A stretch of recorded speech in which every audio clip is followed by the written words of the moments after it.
Hi everyone. Amines पढ़ रहे थे हम लोग, मेथड्स ऑफ प्रिपरेशन। कुछ मेथड्स हम लोग देख चुके थे। आज आगे बढ़ते हैं मेथड्स ऑफ प्रिपरेशन में ही, और एक वेरी इम्पॉर्टेंट जो 100% एग्ज़ाम में होता ही है, प्रत्येक वर्ष होता है। एक ही क्वेश्चन को कई तरीके से पूछते हैं। मेथड्स ऑफ प्रिपरेशन का जो एक इम्पॉर्टेंट रिएक्शन है,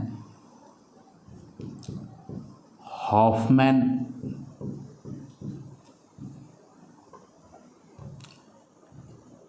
ब्रोमामाइड डिग्रेडेशन,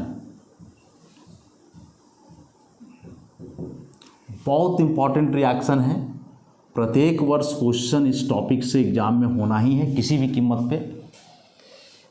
हॉफमैन नाम है, ब्रोमामाइड और डिग्रेडेशन का क्या मतलब है वो अभी हम लोग देखेंगे। रिएक्शन है क्या, पहले लैंग्वेज के थ्रू इसको हम लोग लिख भी लेते हैं। The reaction of a primary amide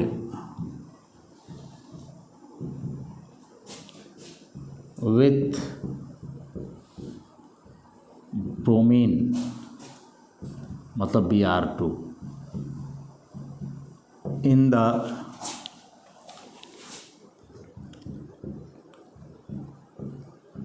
presence of alkali, alkali मतलब एक्वस KOH हो चाहे NaOH हो, to form primary amine containing one carbon atom less than the original amide या less than the parent amide,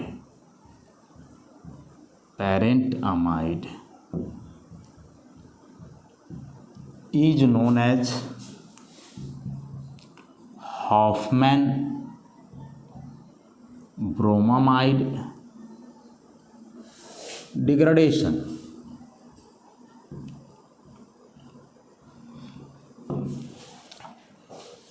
एक primary amide का reaction बोल रहा है किसके साथ, ब्रोमीन के साथ, अल्कली के प्रेजेंस में, तो 1 डिग्री एमीन बनता है।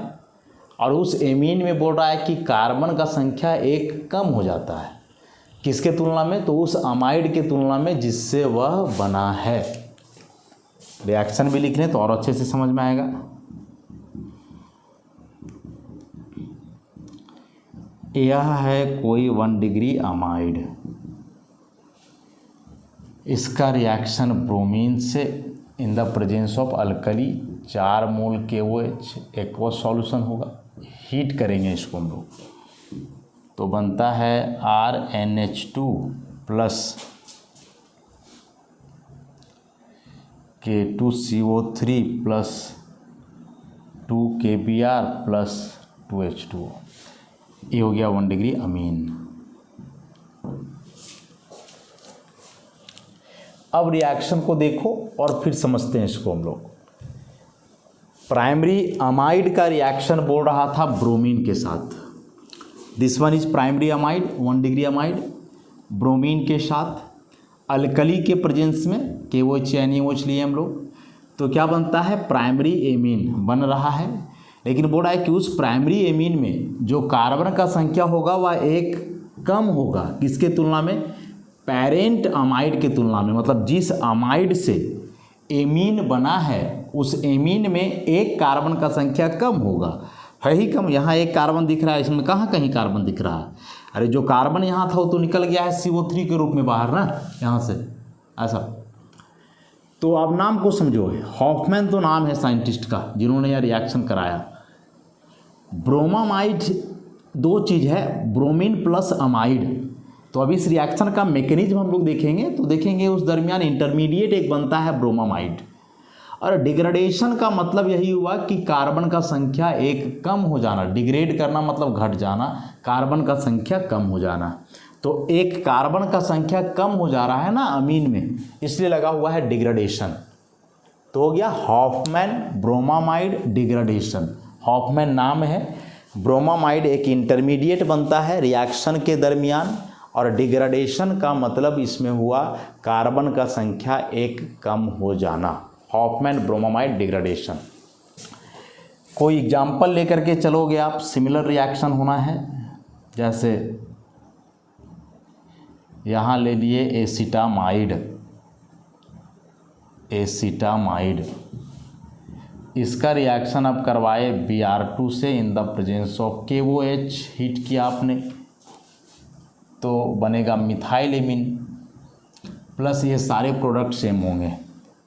तो देखो यहाँ अमाइड में 2 कार्बन है एसिटामाइड, लेकिन जो एमीन बन रहा है उसमें 1 कार्बन है, तो 1 कार्बन कम हो गया। उसी प्रकार से अब चाहो तो एरोमेटिक एमीन का भी फॉर्मेशन कर सकते हो, बेहद इंपॉर्टेंट रिएक्शन है। बेंजामाइड आप ले लो, बेंजामाइड ले लो, और इस बेंजामाइड का रिएक्शन आप करवा दो Br2, NaOH भी ले सकते हैं तो क्या बनेगा, बन जाएगा एनिलीन का फॉर्मेशन होगा, प्लस साइड प्रोडक्ट्स वही होंगे जो ऊपर में लिखा गया है। तो साफ साफ दिख रहा है कि जो प्रोडक्ट एमीन बन रहा है उसमें कार्बन का संख्या एक कम हो जा रहा है, that's why it is called degradation reaction, Hofmann bromamide degradation.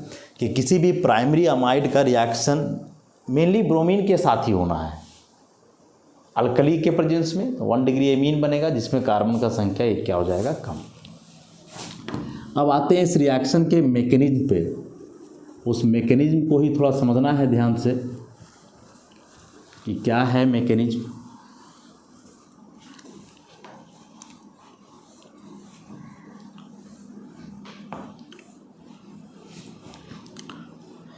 आपने बेस का इस्तेमाल किया है,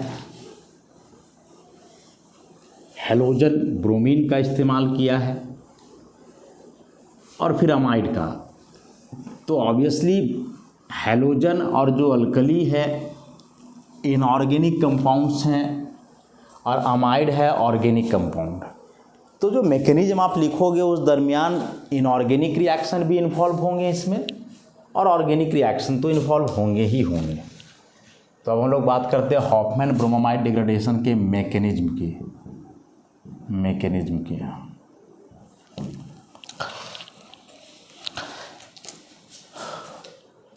बहुत इंपॉर्टेंट ऑब्जेक्टिव क्वेश्चन आता है कि हॉफमैन ब्रोमामाइड डिग्रेडेशन के दरमियान इंटरमीडिएट क्या बनता है, तो इंटरमीडिएट नाइट्रीन बनता है। 11th 12 में आप जितने भी रिएक्शंस पढ़ोगे उन सारे रिएक्शंस में यह एकमात्र रिएक्शन है जिसमें एज ए इंटरमीडिएट क्या बन रहा है, नाइट्रीन। जैसे आप रीमर टीमेन रिएक्शन पढ़े जिसमें इंटरमीडिएट क्या बन रहा था, कार्बीन, उसी प्रकार से इसमें इंटरमीडिएट क्या बनता है, नाइट्रीन। तो इन सारे रिएक्शंस को ऐसे भी याद रखना है, ऑब्जेक्टिव सब्जेक्टिव किसी रूप में आने वाले हैं। तो याद रखेंगे कि हॉफमैन ब्रोमामाइड डिग्रेडेशन में क्या बनता है, नाइट्रीन इंटरमीडिएट का फॉर्मेशन होता है। नाइट्रीन इंटरमीडिएट का फॉर्मेशन कैसे होता है इसी को समझना है ध्यान से, बहुत इंपॉर्टेंट है, प्रत्येक स्टेप से क्वेश्चन आना है, इससे ध्यान रखोगे और इसको याद ही रखना है। पहले ही बोल दिए कि 11 12 में मिला करके यह एकमात्र वैसा रिएक्शन है जिसमें नाइट्रीन एज ए इंटरमीडिएट बनता है, एज एन इंटरमीडिएट फॉर्मेशन होता है। जैसे रीमर टीमेन में कार्बीन का फॉर्मेशन, वैसे यहाँ किसका फॉर्मेशन होता है, नाइट्रीन का। क्या क्या स्टेप्स हैं, तो स्टेप 1 में क्या होता है कि जो ब्रोमीन है वह रिएक्शन करता है KOH से, हैलोजन का रिएक्शन सिंपली बेस से है, तो बनता है KOBr plus KBr plus H2O। This is called potassium hypobromite, potassium hypobromite. अब यह पोटेशियम हाइपोब्रोमाइट क्या करता है, एज या बेस ट्रीट करता है। हाँ, ये तो ऐसे हो गया ना, K प्लस OBr माइनस, और O पे नेगेटिव होने के चलते या पूरा सिस्टम काम करता है किस चीज़ का, बेस का। तो होगा क्या कि जो आप अमाइड लेकर के रखे हो, ज़रा इस अमाइड के नेचर को समझो, अच्छे से समझोगे। ऐसा है। अमाइड में हम लोग देख रहे हैं कि C डबल बॉन्ड O है, उससे जुड़ा हुआ क्या है, N है, और N से जुड़े हुए हैं 2 हाइड्रोजन। N से क्या जुड़े हुए हैं, 2 हाइड्रोजन। नाइट्रोजन तो वैसे भी ज़्यादा इलेक्ट्रोनेगेटिव है हाइड्रोजन से, तो उस हिसाब से वह हाइड्रोजन के इलेक्ट्रॉन को विड्रॉ करेगा, नो डाउट करना ही है। लेकिन नाइट्रोजन के बगल में यह जो ग्रुप देख रहे हो C double bond O, this one is an electron withdrawing group, so this group also withdraw the electron of this bond. तो नाइट्रोजन तो भाई इलेक्ट्रोनेगेटिविटी के आधार पे हाइड्रोजन का इलेक्ट्रॉन तो ले ही रहा था, क्योंकि यह हाइड्रोजन से ज़्यादा इलेक्ट्रोनेगेटिव था, इसको इलेक्ट्रॉन लेना ही है। लेकिन अब यहाँ सिचुएशन ऐसा है कि अब नाइट्रोजन का भी इलेक्ट्रॉन लेने वाला बगल में कोई है, तो ऐसा होने से क्या होगा कि इस नाइट्रोजन का इलेक्ट्रोनेगेटिविटी और इन्हांस कर जाएगा, बढ़ जाएगा, इंक्रीज्ड इलेक्ट्रोनेगेटिविटी। और जब नाइट्रोजन का इलेक्ट्रोनेगेटिविटी अब बढ़ जाएगा, क्यों बढ़ जाएगा, तो बगल में इलेक्ट्रॉन विड्रॉइंग ग्रुप आने से, कि नाइट्रोजन तो पहले से ज़्यादा इलेक्ट्रोनेगेटिव था, इलेक्ट्रॉन लेना चाहेगा, लेकिन अब इसका भी इलेक्ट्रॉन कोई और ले रहा है, तो इसके इलेक्ट्रॉन लेने की चाह और बढ़ेगी, तो इलेक्ट्रोनेगेटिविटी और क्या होगा, बढ़ जाएगा। तो उस हिसाब से अभी हाइड्रोजन के इलेक्ट्रॉन को और तेज़ी से लेगा, और जब हाइड्रोजन के इलेक्ट्रॉन को और तेज़ी से लेगा तो हाइड्रोजन के पास कोई ऑप्शन नहीं है हाइड्रोजन के पास कोई ऑप्शन नहीं है, हाइड्रोजन को वहाँ से बाहर होना ही पड़ेगा एज H+, एज प्रोटॉन। और यदि हाइड्रोजन वहाँ से एज H+ बाहर हो तो ऐसे हाइड्रोजन को हम लोग क्या बोलते हैं, एसिडिक हाइड्रोजन। कंसेप्ट को समझोगे कि N से जुड़ा हुआ हाइड्रोजन एसिडिक होता है, but not to a very large extent. लेकिन जब नाइट्रोजन के बगल में कोई इलेक्ट्रॉन विड्रॉइंग ग्रुप आ जाए, then this hydrogen becomes more acidic than the previous one. पहले की तुलना में अब इसका एसिडिक नेचर और इन्हांस करेगा, बढ़ेगा। अब हाइड्रोजन एसिडिक हो गया, यहाँ आप ले करके रखे हो KOBr, जहाँ O पे माइनस है और K पे प्लस है, तो फाइनली क्या होगा कि नाइट्रोजन पूरी तरह से एक हाइड्रोजन का इलेक्ट्रॉन ले ही लेगा, तो H पे प्लस आ जाएगा, तब तक कि O माइनस लगा हुआ है, तुरंत उसको खींच लेगा, तो क्या बन जाएगा,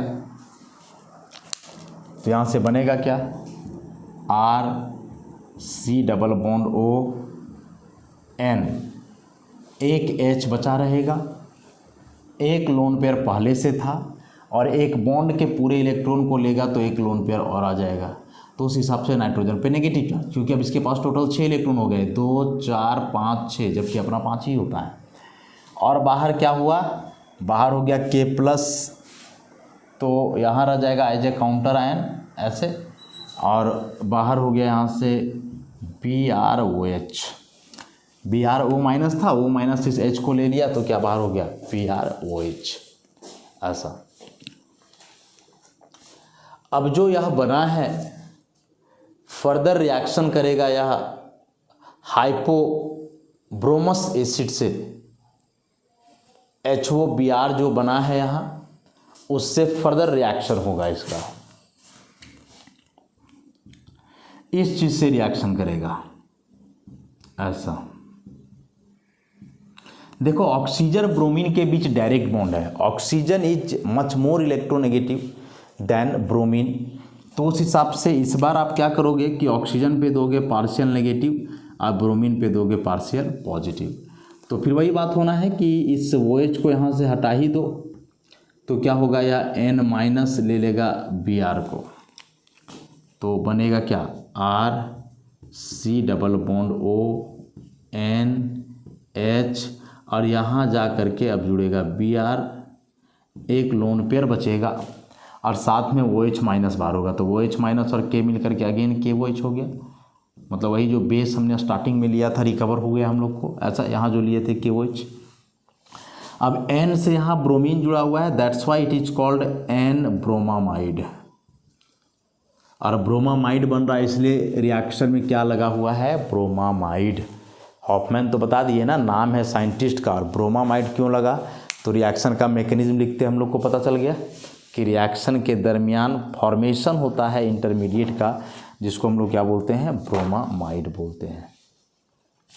ये फर्स्ट स्टेप का इतना कहानी था कि सबसे पहले हैलोजन अल्कली से रिएक्शन करके हाइपोब्रोमाइड आयन बनाया, साथ में KBr भी निकला, लेकिन यह हाइपोब्रोमाइड आयन बेसिक नेचर का होने के चलते जो एसिडिक प्रोटोन है अमाइड में, उस अमाइड के एसिडिक प्रोटोन को लेकर के जो है फॉर्मेशन किया किसका, ब्रोमामाइड का। अब आगे देखें अगला स्टेप में क्या होता है। स्टेप 2 की बात करें,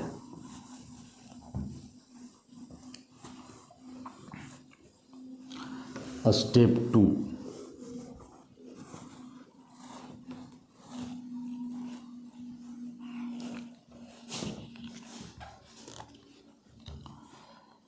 स्टेप 2 में अब क्या होगा। स्टेप 2 में होगा कि यह जो N ब्रोमामाइड बना है RC double bond O NBr और H, this is N bromamide. अब यह N ब्रोमामाइड जो बना है, तो इस N ब्रोमामाइड में क्या है कि अभी भी एक हाइड्रोजन बचा हुआ है और ये हाइड्रोजन अभी भी एसिडिक है जैसे पहले से था। एसिडिक क्यों है बता दिए, क्योंकि बगल में जो है C double bond O electron withdrawing group है, इसीलिए। तो अब क्या होगा कि फर्दर रिएक्शन मीडियम में जो बेस प्रेजेंट है, चाहे OH माइनस को आप डायरेक्टली ले लो, चाहे हाइपोब्रोमाइड को ले लो, ऐसा OH माइनस को ले लेते हैं। KOH तो हम लोग लिए थे ना, 4 मोल उसका लिए थे, तो एक करके सारा इन्वॉल्व हो रहा है।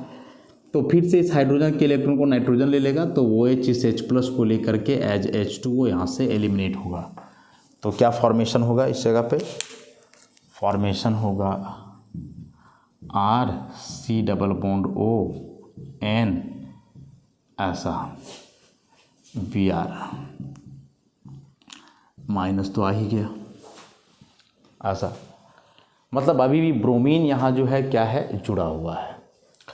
अब फाइनली यहाँ से क्या होना है कि ब्रोमीन और नाइट्रोजन का बॉन्ड बहुत वीक बॉन्ड होता है, क्योंकि ब्रोमीन का साइज बहुत बड़ा है और साथ ही जो 2 लोन पेयर आ गया है। तो देखो क्या समस्या होगा। सो ब्रोमीन पे है 3 लोन पेयर और ब्रोमीन का यह जो लोन पेयर है ऑब्वियसली p ऑर्बिटल वाले लोन पेयर है। नाइट्रोजन के पास भी आ गया है लोन पेयर। अभी लोन पेयर के चलते यहाँ होगा रिपल्सन। तो जब लोन पेयर के बीच रिपल्सन होगा तो फाइनली पूरा सिस्टम तो हाईली अनस्टेबल हो जाएगा। अनस्टेबल तो वैसे भी है कि नाइट्रोजन पे माइनस है, लेकिन बगल वाले पे भी लोन पेयर है, तो उसके चलते जो रिपल्सन होगा तो एनर्जी इतना इनहांस करेगा, बढ़ेगा कि सिस्टम हाईली अनस्टेबल हो जाएगा। और हाईली अनस्टेबल हो जाएगा तो बड़ा आसानी से ही बॉन्ड जो है टूट जाएगा यहाँ से, और टूट जाएगा तो क्या बनेगा, RC double bond O N और E 2 लोन पेयर बचा, और साथ में यहाँ से ब्रोमीन हो जाएगा बाहर HBr माइनस। अब इस नाइट्रोजन पे कोई चार्ज नहीं होगा। क्यों नहीं होगा, क्योंकि इसका इलेक्ट्रॉन वैलेंस के बराबर है, 1 2 3 4 5, अपना भी 5 ही वैलेंस इलेक्ट्रॉन होता है, तो कोई चार्ज नहीं होगा। और इसी को हम लोग बोलेंगे नाइट्रीन। इतना ग्रुप हो गया एसाइल ग्रुप, और नाइट्रोजन पर ऐसे 2 लोन पेयर बचा हो, कोई चार्ज नहीं हो, तो वैसे ही सिस्टम को, वैसे ही इंटरमीडिएट को हम लोग क्या बोलते हैं, नाइट्रीन। तो यहाँ से नाइट्रीन इंटरमीडिएट का फॉर्मेशन हुआ। वो तो शुरू में बता दिए थे कि हॉफमैन ब्रोमामाइड डिग्रेडेशन के दरमियान नाइट्रीन इंटरमीडिएट ही बनेगा। कैसे वह नाइट्रीन इंटरमीडिएट बना वही हम लोग देखें यहाँ से कि N ब्रोमामाइड का एसिडिक हाइड्रोजन ले लिया बेस, तो नाइट्रोजन पे नेगेटिव आया, बगल वाला हाइड्रोजन पे 3 लोन पेयर है, ये दोनों लोन पेयर के बीच इतना ज़्यादा रिपल्सन होगा कि सिस्टम हाईली अनस्टेबल होगा, तो इसलिए यहाँ से हाइड्रोजन को बाहर निकलना होगा। तो एक तो पहले से बॉन्ड लंबा था, अब रिपल्सन भी होने लगा, तो बॉन्ड लेंथ और इंक्रीज कर जाएगा, धक्का देगा ना, इसको धक्का देगा तो ये दूर जाएगा तो बॉन्ड और लंबा हो गया, मैंने कमज़ोर हो गया, तो आसानी से ब्रेक कर जाएगा, टूट जाएगा, और फॉर्मेशन होगा नाइट्रीन इंटरमीडिएट का। तो एक तो N ब्रोमामाइड बना बीच में, फिर अभी रिएक्शन इंटरमीडिएट के रूप में क्या बना, नाइट्रीन। अब आते हैं अगला स्टेप में। यह जो नाइट्रीन इंटरमीडिएट है इसका होगा रीअरेंजमेंट। नाइट्रीन इंटरमीडिएट का क्या होता है, रीअरेंजमेंट। स्टेप 3 ऐसा है ना, RC डबल बॉन्ड ON ऐसा है। और इस सिस्टम का रीअरेंजमेंट होगा और रीअरेंजमेंट होकर के आइसोसाइनेट का फॉर्मेशन होगा। और रीअरेंजमेंट बड़ा आसान है कि इस 2 इलेक्ट्रॉन को आप शिफ्ट करो यहाँ और उस पूरे अल्काइल ग्रुप को ले जाओ नाइट्रोजन के पास, तो हो जाएगा RN, R जुड़ गया N से। अब N और कार्बन के बीच आ गया डबल बॉन्ड और कार्बन ऑक्सीजन के बीच भी आ गया double bond. This is called alkyl isocyanate. क्या क्या बन रहा है देख रहे हो, शुरू में N ब्रोमामाइड बना, उसके बाद फिर नाइट्रीन बना, अब फिर आइसोसाइनेट बन रहा है। तो कितना इंपॉर्टेंट है। हाँ, प्रत्येक स्टेप से एक ऑब्जेक्टिव क्वेश्चन निकल रहा है। हाँ, कुछ भी दे सकता है कि which one of the following is formed as an intermediate in Hoffmann bromide degradation. 4 compound दिए रहेंगे, बोलेगा कौन इसमें से एक इंटरमीडिएट के रूप में बनता है हॉफमैन ब्रोमाइड डिग्रेडेशन में। कुछ भी दे सकता है, N ब्रोमामाइड दे देगा, नाइट्रीन भी दे देगा, अल्काइल आइसोसाइनेट भी दे देगा, एक लास्ट में ऑल ऑफ दिस कर देगा। या हो सकता है कि इतना में से कोई एक दे, बाकी और अलग अलग साथ में एग्जाम्पल जोड़ दे। अब फाइनली क्या होगा, इस अल्काइल आइसोसाइनेट का हाइड्रोलाइसिस होगा बेस के साथ और हाइड्रोलाइसिस होकर के प्रोडक्ट का फॉर्मेशन होगा स्टेप 4 में ऐसा। तो स्टेप 4 को बुक में देखोगे ना तो डायरेक्ट ऐसे दिखा देता है कि यह RNCO बना। अब इसको बेस से हाइड्रोलाइज कर दिया जाता है, 2KOH लिया जाता है तो ये बन जाता है RNH2 प्लस K2CO3 का फॉर्मेशन हो जाता है ऐसा। टोटल 4 मोल KOH लेते थे ना, तो 2 मोल पहले ही इन्वॉल्व हम लोग कर चुके हैं। एक तो शुरू में ही गया था फर्स्ट स्टेप में जब हाइपोब्रोमाइड बना था, दूसरा OH गया N ब्रोमामाइड के बाद जब नाइट्रीन बना था उस दरमियान, और बाकी के 2 KOH अभी इन्वॉल्व हो गए, तो टोटल 4। तो बुक में इसको ऐसे डायरेक्ट लिख देता है और प्रोडक्ट बना देता है, लेकिन यहाँ से भी तो स्टेप्स हो ही सकते हैं। जब इतना हम लोग मैकेनिज्म को डिटेल किए तो आगे भी हो सकता है। कैसे होगा देखो, होगा कुछ यूँ कि कार्बन के दोनों तरफ मोर इलेक्ट्रोनेगेटिव एलिमेंट है, ऑक्सीजन भी है इधर नाइट्रोजन भी है, दोनों तरफ जो है मोर इलेक्ट्रोनेगेटिव एलिमेंट क्या है लगा हुआ है। तो क्या होगा यहाँ से कि इस इलेक्ट्रॉन को विड्रॉ करेगा पहले तो ऑक्सीजन, क्योंकि ऑक्सीजन का इलेक्ट्रोनेगेटिविटी नाइट्रोजन से ज़्यादा है। तो यदि इस इलेक्ट्रॉन को ऑक्सीजन विड्रॉ करेगा तो कार्बन पे आएगा प्लस, तो यहाँ से जो OH माइनस ले करके रखे हो ये KOH का OH माइनस, ये जा करके अटैक करेगा कार्बन पे, तो ये आएगा RN double bond CO minus और यहाँ बन जाएगा OH ऐसा, इस तरह से। अब इसको वापस आप चाहो तो ऐसे करके दिखा सकते हो, इसको यहाँ शिफ्ट कर दो और इसको यहाँ, रेजोनेंस टाइप का है तो RN पे आ जाएगा minus C double bond O, यहाँ हो जाएगा OH ऐसा।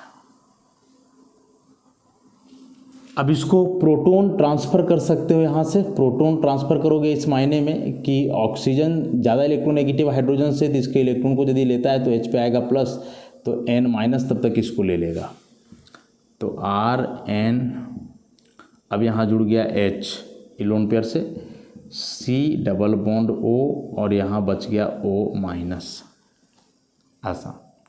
ये बीच में रेजोनेंस होकर के स्टेबलाइज होते रहेगा, इसलिए इसका टेंशन नहीं लेना है। ये यहाँ आएगा फिर यहाँ जाएगा तो ये स्टेबलाइज होते रहेगा, इसके बारे में बिल्कुल भी नहीं सोचना है। देखो ये स्टेबलाइज होते रहेगा ऐसे, तो टेंशन नहीं लेना है इसके बारे में। अब फिर से इसको जब आगे बढ़ाओगे तो 1 मोल अभी भी बेस का बचा हुआ है। अब 1 मोल अभी भी बेस का बचा हुआ है, तो अगेन फिर क्या होगा, यहाँ से अगेन क्या होगा कि इसको यहाँ शिफ्ट करोगे, कार्बन पे आएगा प्लस, तो फिर से यहीं अटैक करेगा, तो RNH CO माइनस और यहाँ फिर से हो गया OH ऐसा। वापस क्या कर दो, इसको यहाँ शिफ्ट कर डालो, और इसको कर दो यहाँ, तो क्या फॉर्मेशन होगा, RNH, एक लोन पेयर बॉन्ड का आ जाएगा तो माइनस, यहाँ से क्या बना C, ये हो जाएगा double bond O minus O minus, और ये जो H है वो तो H+ बन जाएगा ना, तो नाइट्रोजन इसको अपने लोन पेयर से ले लेगा तो हो जाएगा RNH2, और E बन गया कार्बोनेट CO3 डबल माइनस। अब दो पोटासियम इसके साथ जुड़ करके पोटासियम कार्बोनेट बन जाएगा K2CO3, क्योंकि दो बार हम लोग OH माइनस यूज किए तो K दोनों जगह बचा ना, तो वही 2K+ इसके साथ मिलकर के K2CO3, और देखो 1 डिग्री एमीन का भी फॉर्मेशन। तो यह मैकेनिज्म है, बेसिक्स आप थ्योरी जान रहे हो, मैकेनिज्म से रिलेटेड केमिस्ट्री का बेसिक नॉलेज है ऑर्गेनिक का, तो मैकेनिज्म को लिखने में आप जरा सा भी नहीं हिचकिचाओगे, एकदम नहीं हिचकिचाओगे, बिल्कुल भी नहीं। क्यों बोले कि कोई बुक में आप देखोगे तो यहाँ के बाद हाइड्रोलाइज करके डायरेक्ट ही बनाता है, किसी बुक में इस मैकेनिज्म को मेंशन नहीं किया गया, किसी भी बुक में नहीं, आप देख सकते हो। लेकिन बेसिक सा आइडिया है तो मैकेनिज्म आप प्रपोज कर सकते हो अपने से, इलेक्ट्रॉन डिस्प्लेस करवाओ, कौन सा रिएजेंट कहाँ अटैक करेगा, वैसे करके फाइनल प्रोडक्ट तक पहुँच जाओ। थ्योरी का नॉलेज है बेसिक ऑर्गेनिक में तो आप चले ही जाओगे प्रोडक्ट तक। तो क्वेश्चन क्या, इससे सब्जेक्टिव एक तो डायरेक्ट नोट्स लिखना आएगा हॉफमैन ब्रोमामाइड डिग्रेडेशन पे, दूसरा रिएक्शन कंप्लीट करने आएगा, तीसरा मैकेनिज्म के थ्रू बहुत सारे ऑब्जेक्टिव क्वेश्चन बनते हैं, वे सभी ऑब्जेक्टिव क्वेश्चंस पूछे जा सकते हैं, एंड लास्टली कन्वर्सन भी बड़ा इंपॉर्टेंट है, तो कन्वर्सन भी पूछा जा सकता है इससे। और क्या कन्वर्सन पूछेगा देखते हैं।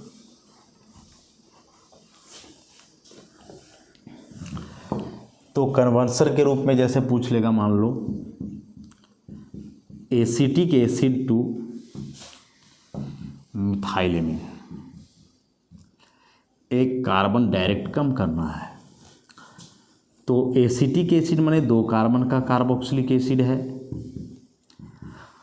और मिथाइलेमीन मतलब CH3NH2 एक कार्बन का अमीन है, तो एक कार्बन तो घटाना है। अब कार्बोक्सिलिक एसिड से डायरेक्ट अमीन बनाने का कोई मेथड हम लोग नहीं पढ़े हैं, कोई मेथड नहीं ना होता है कोई मेथड, तो क्या करना पड़ता है कि इसको पहले बदलना पड़ता है अमाइड में, अमोनिया के साथ हीट करोगे, और अमोनिया के साथ हीट करोगे तो ये एक प्रकार का एसिड हुआ, ये एक प्रकार का बेस है, तो हो जाएगा reaction CH3C double bond O minus NH4+ salt मिलता है। इसको हीट करोगे डायरेक्ट, एक ही स्टेप में हो जाता है, हम समझा करके लिख रहे हैं। हीट करोगे तो यहाँ से H2O एलिमिनेट होगा, 2 हाइड्रोजन और 1 ऑक्सीजन, और फॉर्मेशन हो जाएगा NH2 का, अमाइड का।